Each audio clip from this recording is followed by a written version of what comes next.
Okay, go ahead.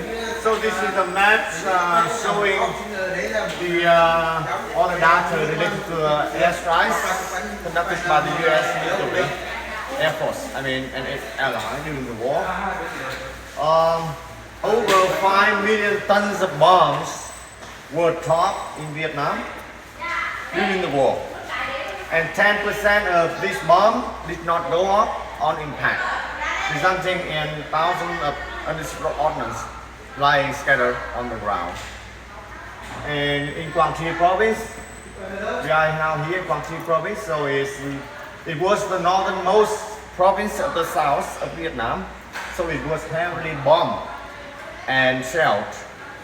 US, after the war ended, had claimed more than 100,000 people in Vietnam because of bombs and mine accident after the war ended. In Quang Tri province, it has over 8,500 casualties after the war ended because of US, so we call it undisputed ordnance. So this is still pose a challenge. It's a hindrance to the normal use of the local people and also hinder the development of the province. But Quang Tri in 1996 was allowed by the central government to receive international assistance, mainly from the your government, from the United States, to conduct humanitarian demining activities. And we have been working over 2 decades, and we are making real progress in dealing with the consequences of the war. In 2001, when ReNew was established, Quang Tri province has 75 deaths and injuries because of US.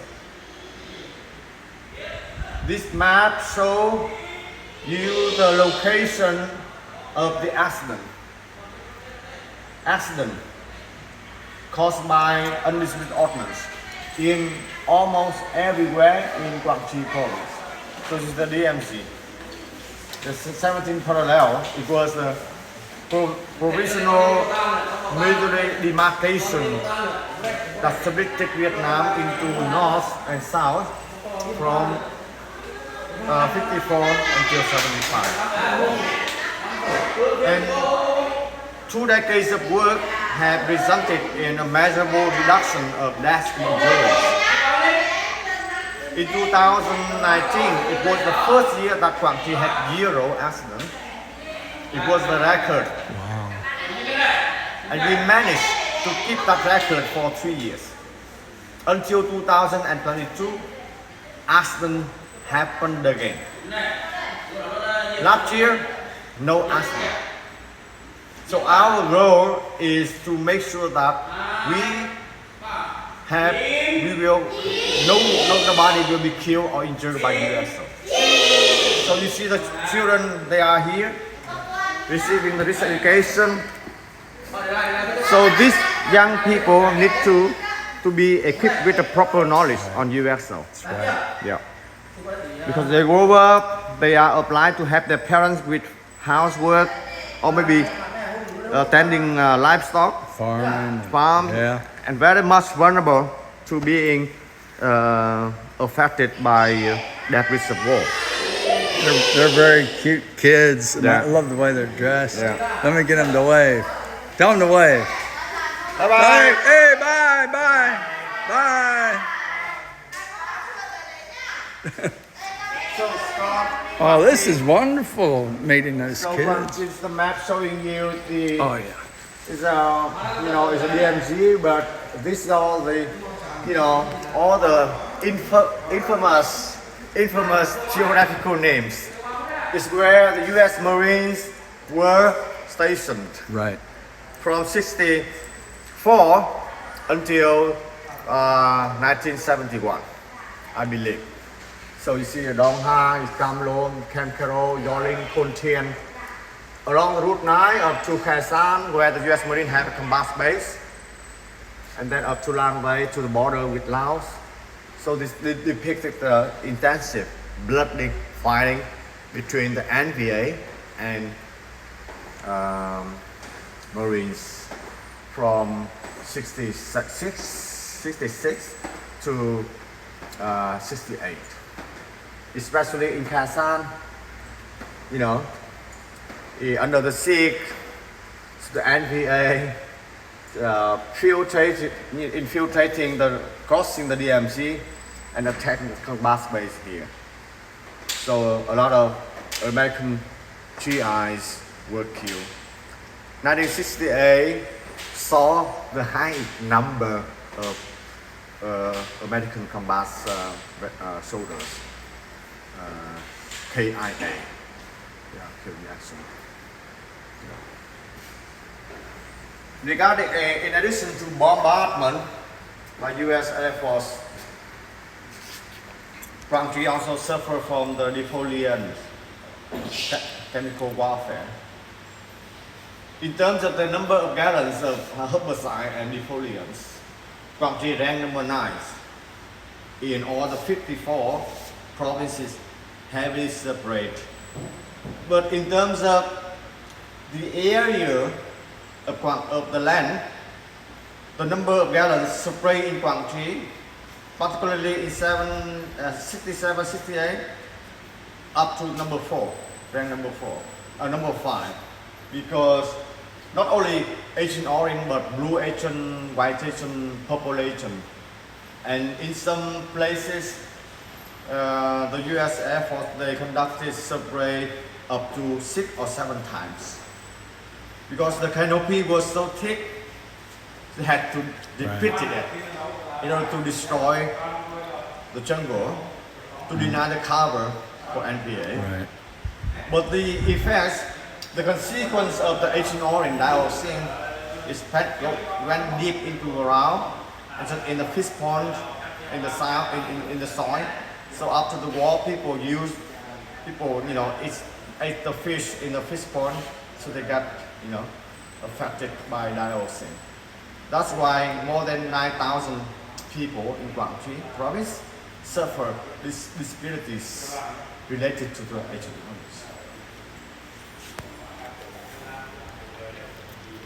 And Quang Tri was infamous for Kazan battle, and also in the summer of 72 is a Quang Tri citadel.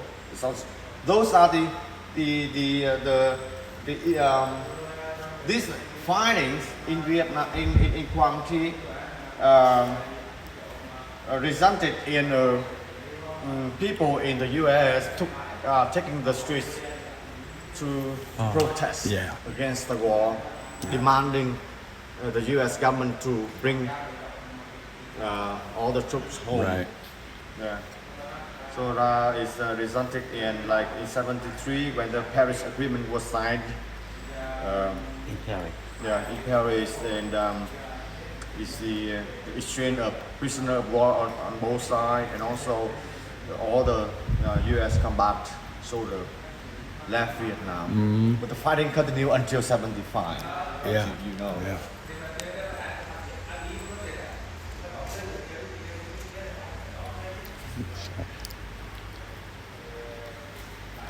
Yeah, Scott, you may be familiar with all those weapons. Well, not all of them. There's a bunch of them. Yeah. Nah. As we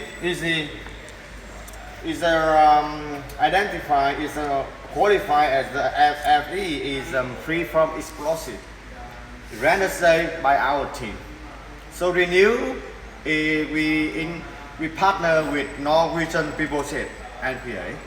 So Renew NPA, we have 13 teams clearing all battlefields. Wow. Contaminated with those debris of war. We showcase them here because we have kids coming in for risk education, so they can visualize what USO look like in reality. So they have a perception, so they know how to stay away from them. That's our sorry. Hello? Dạ.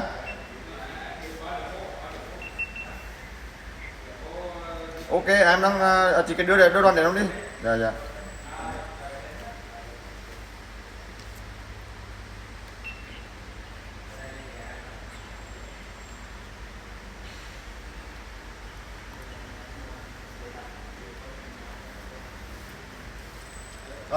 Scott, looking at this picture, it gives you a hint about where people encounter UFO. Everywhere, in the cemetery, Yep. on sand dune, or even in the garden. Right? Right. So the message that we provided for the local, for the people, is that do not touch. Don't touch. Call our team. We have a hotline number managed by the Quảng Trị Action Center. And when people encounter UFO, they pick up the phone and call to the hotline number. The kids they left, they know what they can say the number. Good. Yeah. And then the QT MAC Quảng Trị Action Center will be tasking mobile teams, Yep. maybe from the UNPA or from Mines Advisory Group, MAC, or from P3 Vietnam, PTVN, to respond to those call-outs. So in half an hour, a team will be arriving at the site where people encounter and report their discoveries, and then we'll Very good. get rid of them by either removing them for later disposal or destruction on site. Destroy it in place. Very That's a good. scenario.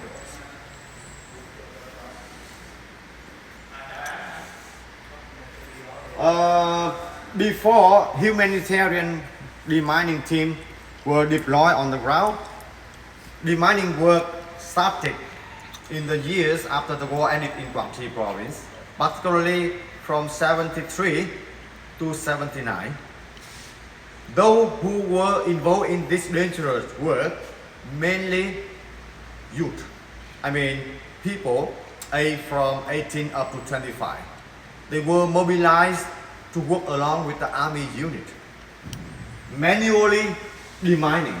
As you can see, they didn't have a proper equipment nor tools to conduct this work. Because a lot of people were dislocated during wartime, so after the conflict, they came back to their homeland. They needed land to build their houses. They needed land to do the farming, to feed their family members. So there was a huge demand of land. So that's why these people were mobilized to demine, to make the land safe, but using very simple and manual procedure. Yeah. They pay a deadly price doing this dangerous work.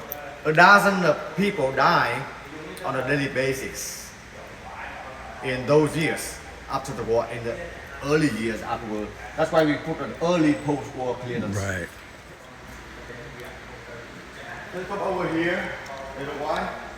So this panel shows the attention and the support from international community, particularly the U.S. government.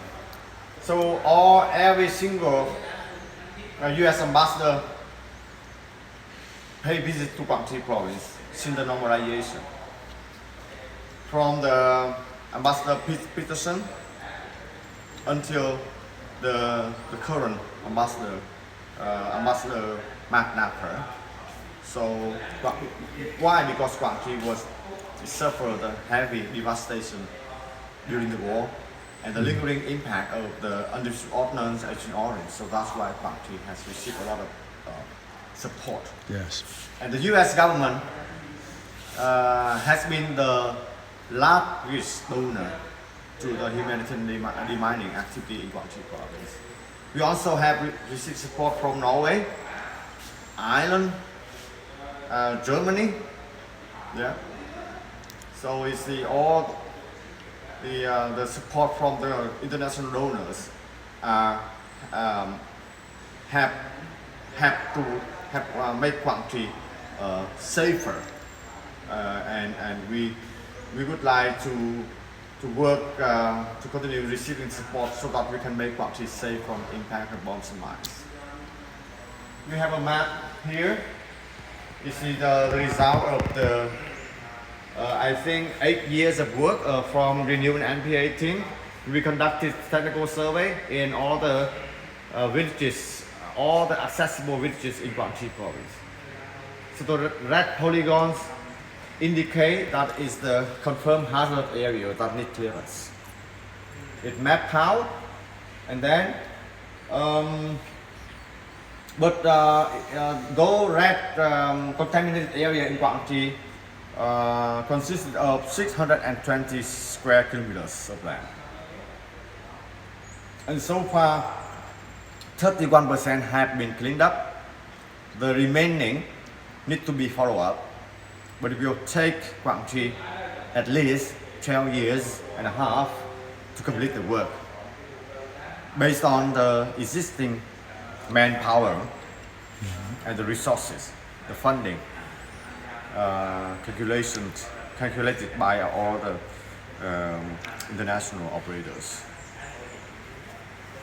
So that is the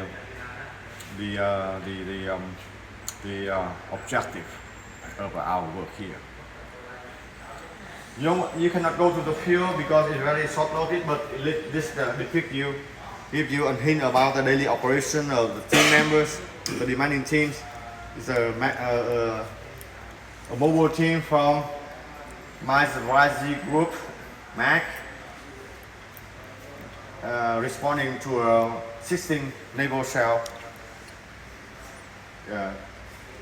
It's a member from Renewable NPA, rendering safe an aircraft bomb in Dakron. A P3 Vietnam team, we collected and safely disposed over 600 items of UFO. So more than 700 projectiles were found and safely destroyed by the new NPA team. That is the location is just across the river, the rock pile. The mountain is rock pile.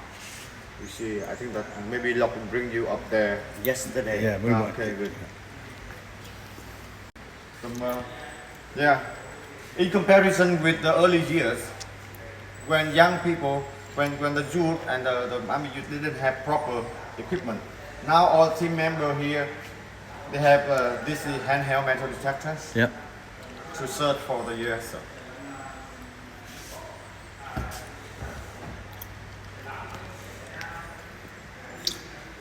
Radios, GPS devices, backpacks, Yep. uniform. Those are the things of the over nearly 1,000 miners in Quảng Trị province.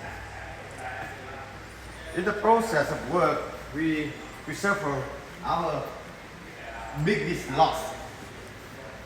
The first, the only accident that happened to our team members. We lost our renewable NPA, lost one of the most experienced team leaders. He was 45 years old when he died, a father of two, because of the cluster bombs. The accident happened on the morning of 18 May 2016, a couple of weeks before the visit of President Barack Obama to Vietnam. However, we brought his son to our team, and later on his daughter-in-law. Now two of them are working with NPA and the new. They are upholding the legacy, the sacrifice of the father. That's the comfort a lot of us have been given. 2,000 people lost their limbs because of accident related to bombs and mines. And all they wanted was to walk again as a normal person. They found material available at home, or even some is from the bombs, basically, to make limbs walk again, you see. But we launched a program, we call it PNO, Prosthetic and Orthotic Mobile Outreach, traveling to the East Village in the mountains area. We examine their stump, do the casting, and go back to the workshop to manufacture the limb and deliver the limbs, prosthetic like this for people. And then they donated their own limbs for a Swiss here. This program was initially funded by the State Department of the US and the Norwegian Ministry of Foreign Affairs in 2008. Now, this program is funded by the Irish government. 3,000 people have